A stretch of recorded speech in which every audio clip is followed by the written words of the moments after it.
Feeling good? Oh, you put that thing on the wall. You see how we do it here on the Saturday. This is what it's missing. You see how we do it here on the Saturday. This is what it's missing. Insiders say the Carters are crumbling under the weight of too much money, too many secrets, and way too many NDAs. Whispers around town say Beyoncé has gone full ice queen, silent, cold, calculated. And Jay-Z, he's dodging lawsuits like it's dodgeball at a federal indictment picnic. But here's the real kicker. Jay-Z's name has quietly crept into the Diddy fallout. Yes, that fallout. Closed-door meetings, deleted contacts, NDAs flying like confetti. And the evidence just keeps adding up. Ghosted friends, leaked phone logs, industry players lawyering up, strategic silence so loud it's deafening, billionaire weirdness turned full-blown panic. Something is off, darlings. Something is deeply rotten in the house of Roc Nation, and it might just be Diddy-shaped. Let's rewind. There was a time when Beyoncé and Jay-Z weren't just a power couple, they were the power couple. She was the perfectionist pop queen, flawless down to her lighting twos. He was the rebranded street mogul turned champagne-sipping, art-collecting businessman. Together, unstoppable. They ran the Met Gala like a boardroom, bought boss clats before brunch, controlled halftime shows, tour headlines, and Instagram algorithms without posting a damn thing. She gave us Lemonade, he gave us 444, and they turned marital drama into brand equity. But that was then. Now, the machine's still running, but the gears are grinding. Do not entertain none of this nonsense and nothing over the phone. I'm gonna need you to get rid of all the leftover pizza boxes. The what? All the boxes. He's talking in code, the he's pizza. dumb. All the boxes. Okay. Make sure you recycle the plastic like we talked about. Yeah. Did Jay reach out yet? Nah, Pop. He ghosting. Yeah, watch. What this motherfucker doing? These things sweet You heard him? because I'm in here. It's Jay-Z all reach good. out. You about to get out on bail. No, fuck that. Jay-Z ain't answering the phone? He ain't answering the motherfucking phone. Remember when Beyoncé's team accidentally muted Lizzo's name during a performance? Or when Jay-Z awkwardly refused a DNA test for his alleged son? And let's not forget Solange, Elevator Gate, anyone? That wasn't just a family squabble, babe. That was the sound of long, simmering drama boiling over. Sources say the power couple hasn't been seen sharing a real moment in months. Always staged, always stiff? Is the brand holding on by press releases and Ivy Park discounts? People saying, Jay-Z is a broke billionaire. Did you know that Trump was a broke billionaire or a broke millionaire? You could be a millionaire. This had to be the weakest RICO case in the world. It had to be, man. Let's talk about the Cowboy Carter PR debacle. Beyoncé's team went full blitz after early whispers claimed the album was a cultural cosplay mess. They flooded the media with concert stats and stadium records to drown the bad buzz. Jay-Z? Oh, he's practically the mayor of Lawsuit City. That whole Roc Nation NFL partnership? According to Kaepernick's partner, Jay ghosted Colin, made a backdoor deal, and tried to spin it with a "we're past kneeling" line that aged like dairy in the desert. Then there's the Busby lawsuit, the Ramir paternity scandal, the NFT grift rumors. Jay is out here making headlines for everything except music. This isn't mogul behavior, it's survival mode. So, of course, discrediting Colin was part of their strategy. So, basically, Jay-Z used Colin Kaepernick on the fight and the struggle as a trampoline to jump over it and end up having a deal with the NFL. But the Carters aren't amateurs. Oh no, they know the game. B's been cozying up to billionaire circles in Dubai, dropping ritualistic visuals on tour that have conspiracy TikTok and cardiac arrest. Jay-Z, meanwhile, is dodging drama with strategic alliances, flirting with Wall Street types, posting up courtside with new industry faces. The vibe? Less watch the throne, more guard the assets. And those rumors that Beyoncé's inner circle has new faces and fewer Knowles cousins? Yeah, clean house, new chessboard. Let's zoom out. Online, the shift is palpable. The beehive, still buzzing, but a lot quieter. The memes are less worshipful, more skeptical. Her sister's posting witchy content on Instagram. People are asking questions, and not rhetorical ones.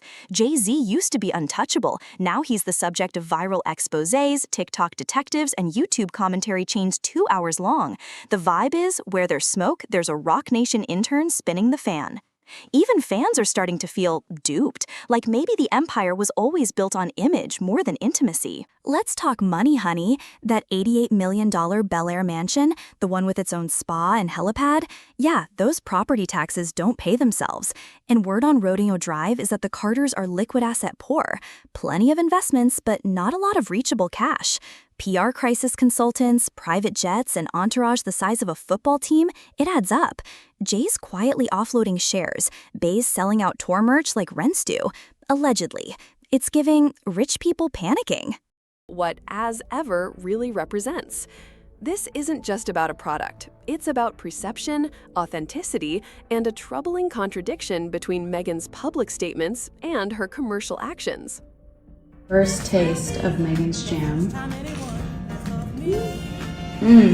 Wow, this is the perfect sour jam. It's not too sweet. I don't like my jams too sweet. This is amazing. It's so good. It's like I'm eating crushed up raspberries with a hint of lemon, which is very nice and refreshing. When As Ever launched in early April 2025, it appeared to be an instant hit.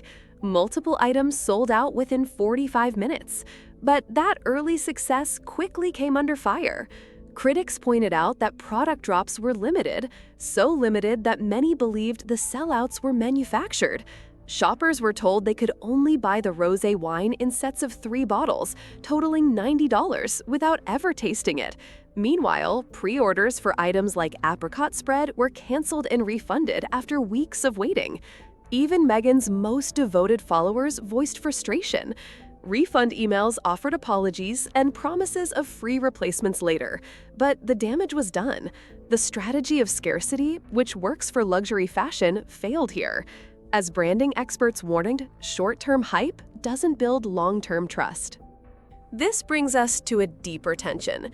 Meghan and Harry stepped back from royal duties in early 2020, citing the need for independence and privacy.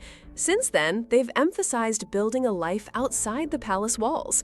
But as Ever evolved, Meghan appeared to pull heavily from the very royal image she had left behind.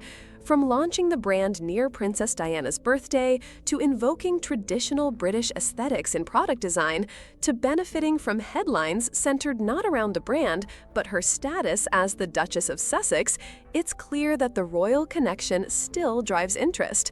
Meghan might not hold royal duties anymore, but As Ever is still cloaked in royal undertones. Experts say that this inconsistency is hurting her credibility.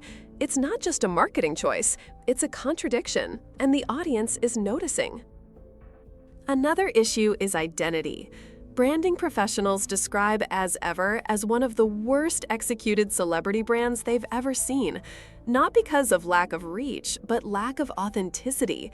The name As Ever itself means little to most consumers. The brand began as American Riviera Orchard, but was rejected for trademark registration due to its geographic nature.